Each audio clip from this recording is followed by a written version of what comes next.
ছোটবেলা থেকেই সবাই জেনে আসছে সূর্য পূর্ব দিকে ওঠে আর পশ্চিম দিকে অস্ত যায়। কিন্তু আদৌ সূর্য ওঠে না।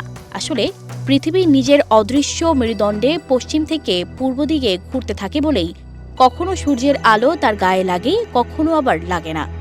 আলো এলেই দিন আর আলো চলে গেলেই রাত। পৃথিবীর আকৃতি প্রায় গোলাকার বলেই তার যেদিকে দিন হয় তার ঠিক উল্টো দিকে রাত হয়।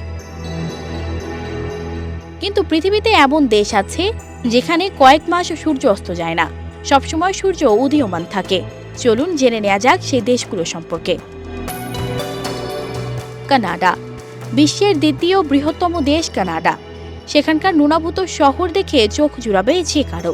কিন্তু এই শহরে টানা 2 মাস সূর্য অস্ত যায় না। কথিত রয়েছে এখানে উত্তর পশ্চিমের মতো জায়গায় গ্রীষ্মে প্রায় 50 দিন সূর্যের আলো থাকে, তাই এখানে কখনো রাত হয় না।